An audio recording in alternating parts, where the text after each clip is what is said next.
You thought I was done with this subject. Silly you. I will never shut up about my interests, and as long as you are subscribed, you will be subject to them. Jokes aside, hey everybody, it's Chisei here. Some of you may remember that almost 2 months ago, I released a video talking about some things relating to ancient Egypt. If you watched it, you'll know that it was actually my midterm for my Egyptian art class because my professor said we were allowed to make a video instead of writing a paper. Writing papers is pretty much the bane of my existence, so I chose to do something that wouldn't make me want to tear my hair out of my head. If you couldn't already tell, that's what we're doing today as well. The semester has now come to an end, which means finals! Luckily for me, I guess, this one is low stress because it isn't just a test, it's sort of a project that allows me to be creative and express my passion for a subject that I don't often talk about in a format that isn't as boring. The format will be different in this video, however. This won't be me just discussing some essay questions like the last one. This will be me sort of role-playing as a tour guide in Egypt, showing you around different sites and telling you about them. That was one of 2 possible prompts for this final, and this one spoke to me a little bit more. Now, let's get started. Welcome, everyone! I'm glad you all made it on time. I don't know about you, but I got stuck in a bit of traffic on my way in today. But thank you so much for coming. I recently got hired here as a tour guide, and this is my first official tour. I'm really excited because it is a themed tour, and I get to show you around some of my favorite sites. I do hope you all will enjoy it, and that hopefully you will learn something new and interesting about Egypt that you didn't before. This trip will take you to 6 different locations across Egypt, and the theme of the tour is death, memory, and the afterlife. Let's head out. Our first stop is the Abu Haggag Mosque. As you may be able to already tell from outside, this mosque is actually built right into the Luxor Temple, a temple built over many generations during the Pharaonic period of Egypt. That makes this one of the oldest continuously used religious buildings in the world. This mosque is very interesting to me for this reason, and it's why I chose to take you here as part of the tour. From my research, this mosque was built in honor of a scholar named Yusuf Abu el-Haggag. He came to Luxor when he was young and eventually gained a good reputation in the area for his wisdom. It's thought that the mosque was built here specifically because Yusuf conducted his teachings from and lived here when the temple was still partially buried. The Luxor temple itself was built up over time by many kings during the Pharaonic period, so you could see the building of the Abu Haggag Mosque as sort of carrying on that tradition. It was another structure that had been built into a structure that had been built into a structure that had been built into a structure, and so on. That's, in a way, carrying on the legacy or the memory of the past, and maybe unintentionally carrying on an ancient tradition. Now, take some time to look around. And yes, you can look around the Luxor temple while we're here as well. And here we are at our next stop, the Temple of Edfu. Towards the later part of ancient Egypt's existence, they were sort of conquered by outside forces or civilizations and then ruled by the leaders of these groups. The most notable of which was that of the Ptolemaic dynasty, one that was around for nearly 300 years after Alexander the Great conquered the area. A lot of the Ptolemies also chose not to shake things up too much in Egypt and actually went along with a lot of the native traditions and customs. They even continued to construct temples for the Egyptian gods and goddesses. This one is dedicated to the god Horus, son of Osiris and Isis. This temple was built in the same place as another temple dedicated to Horus. As stated previously, the Ptolemies wanted favor with native Egyptians, so they did their best to not mess with the established traditions. Choosing to build temples to the already established gods and goddesses was one way that they did so. If they kept prior traditions in order, that would mean it was less likely people would disapprove of them. In a time period where there was nearly completely foreign rule and lots of uncertainty, keeping some kind of familiarity was very important. You could also view this as them preserving the memory of the beliefs of Egyptian people as they were building temples dedicated to their gods in places where previous temples once stood. It could be seen as them saying, hey, I understand this is or was very important to you. Why don't we do something to make it even better? This could also be a way for them to memorialize a popular story from Egyptian mythology, as it is said that the Temple of Edfu was built in the same place where Horus fought and defeated Set. That is a very popular story in their mythology, so building a temple dedicated to one of the gods involved helps the Ptolemies legitimize themselves as pharaohs. I think that story is really cool, the one between Horus and Set. I think they are both very interesting gods in their own right, and I love that Horus's motivations were to reclaim the throne of Egypt from the person who stole it from his father. I just had to take you guys here because of that, too. There's something sort of legitimizing, I guess, about seeing a place popularized in mythology. Feel free to take a look around, and then we'll move to our next location. Our third stop brings us here to the Coptic Museum in Cairo. Now, Christianity was the popular religion in Egypt before Islam was introduced. It was widespread all across this part of the world, and Egypt was no exception to that. Coptic Christianity specifically could be sort of seen as the Egyptian branch of Christianity. And believe it or not, Egypt was actually one of the earliest Christian countries in the world. I was super surprised when I first found out about that because I had always assumed it had come from somewhere in the Roman Empire. But, anyways, this museum holds a lot of important Coptic artifacts, and the one we're going to focus on is this piece known as Madonna and the Child, which was found in the monastery of St. Jeremiah in Saqqara. Monasteries during this time were very important, as they were used as places for monks to sort of take refuge and where they would pray. And decorated niches such as this one weren't all that uncommon. As you can see, this is a mostly straightforward piece, showing Mary nursing baby Jesus while being surrounded by angels and foliage. You can't quite see all of the original painting as it's deteriorated over time, but a good portion of the original pigment remains, which is always really impressive to me because of how old these places and artifacts usually are. This painting is dated between about the 5th and 7th centuries, which compared to some of the oldest works of art from Egypt is actually quite recent.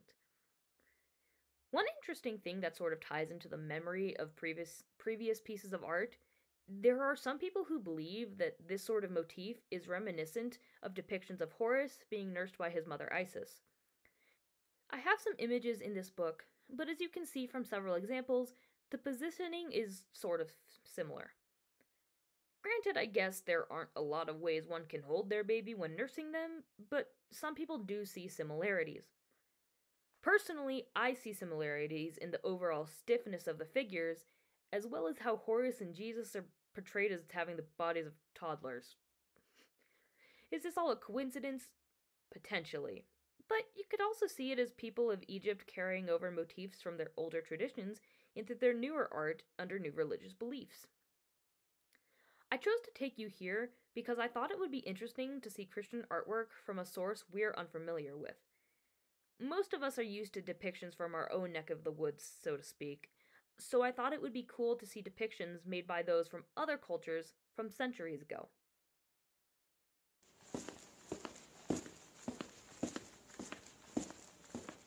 The first half of this tour has focused mostly on the theme of memory and carrying that on from the past. Now, why don't we move on to the death and afterlife portion of the tour? Luckily for you guys, we don't have to go very far, as our next stop is also located in Saqqara. It is, of course, the Step Pyramid Complex of Djoser. Now, this is a very popular spot for tourists, and I think it's clear why. While this isn't as grand of a structure as the Pyramids of Giza, it is still very big and fit for a king. The walls surrounding the complex are a mile around and are 20 feet tall. There are tons of fake entrances, but only one real entrance. The true entrance leads into a narrow passage that showcases columns that predate the ever-popular Greek ones. There's a tomb all the way at the south end, but we don't really know why it's there. A common theory is that it was put there to confuse grave robbers, but we don't really know for sure. Once you exit the entrance passage, you will be in the main court. This is a place where festivals were likely held, such as the Sed Festival. The said festival was a festival that would happen every so often, where essentially a pharaoh would have to prove that he is still worthy of ruling. Now, the step pyramid. This is where the true burial chamber lies and where Djoser's body once laid. As with any other pharaonic tomb, it was heavily decorated to show not only the king's wealth, but also so he would have all the goods necessary to take with him into the afterlife. The walls are decorated with faience, and it seems like they're meant to resemble someone's home in a sort of permanent state. On the north side of the pyramid, you can find the serdab. This was a structure that held one's Ka statue and was a way for the deceased to receive offerings.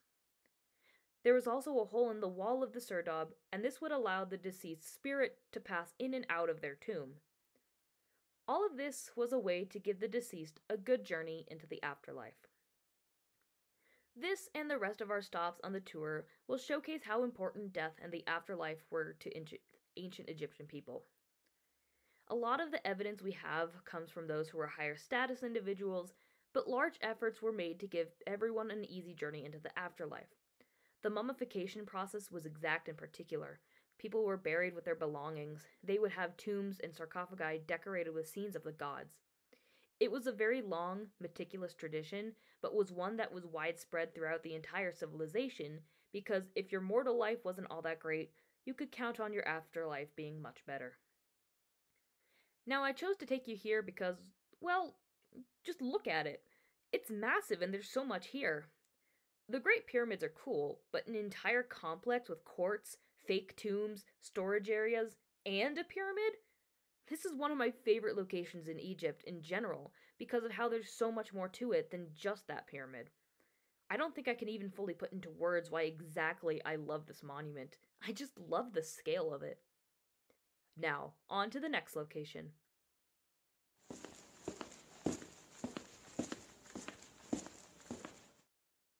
Our next location are the temples at Abu Simbel, two temples that were dedicated to Ramses II and his wife Nefertari. These were locations meant for citizens to come and worship them, like temples that were dedicated to the gods. Specifically, we'll be visiting the larger temple. It's very likely that these temples were created during a time when Ramses II was taking on many different architectural projects. He had a thing for creating large architecture, and these temples are no different. If you remember our first stop, which was the mosque built right into the Luxor temple, Ramses II was one of the most well-known pharaohs for building onto that temple. It's also thought that Ramses II was also embarking on this so-called building project to impress the nearby Nubians. Fun fact though, this location isn't actually the original location of these temples. Around 1960, the Aaaaaand Dam was built to stop the Nile River's yearly flooding. It was done for a handful of economic reasons, but they also had to build a reservoir near where the temples originally sat. To avoid the temples being completely flooded, they were actually moved and reconstructed at a higher location. It was a large project, but it was done to preserve such an important monument and continue to carry on the legacy and preserve the memory of ancient Egypt. As you can see from the outside of the temple, there are 4 large statues of Ramses II to let you know whose temple you're at. When we enter the temple, you will see the same thing, a walkway lined with more statues of the king. The walls are decorated with relief carvings of gods and hieroglyphs like most temples, and the inside follows a sort of triangular-like pattern. As you go further in, the rooms are fewer and smaller, something not uncommon in Egyptian temples. I chose this location because, again, I think it's just super cool. The great effort it took to relocate these temples and the sheer amount of colossal statues present just amazes me. I'm really glad the relocation project was done though, because it gives us a chance to continue viewing the beauty of these temples and continue learning more about ancient Egypt. Please feel free to explore both temples.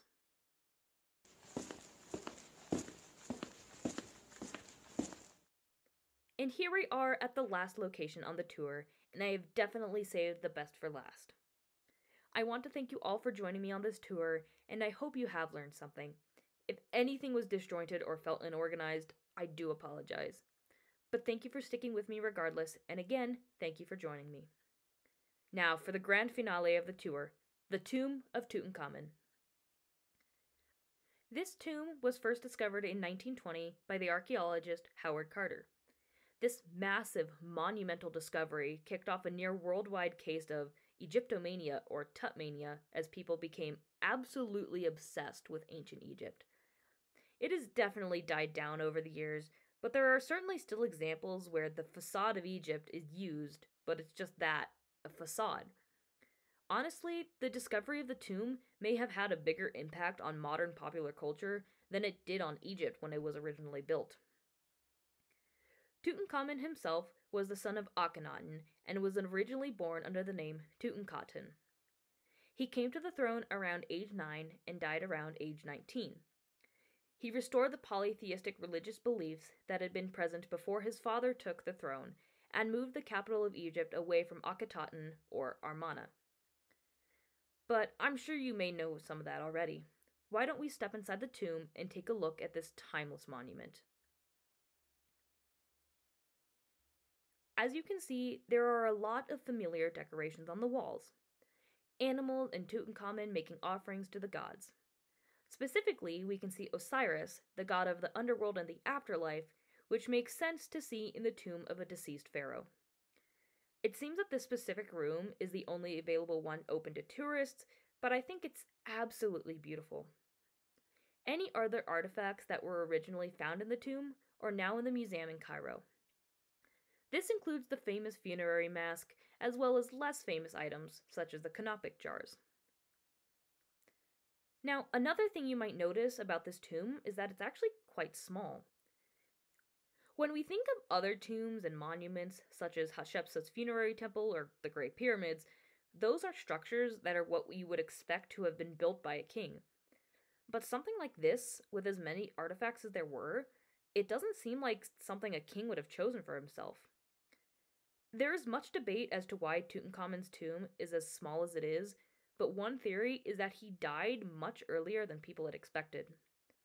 Because of this, they had to rush the process of laying him to rest and simply put him in a tomb that was available. It may have originally been meant for someone else, but was given to Tutankhamun instead due to his premature death. Say this theory is true.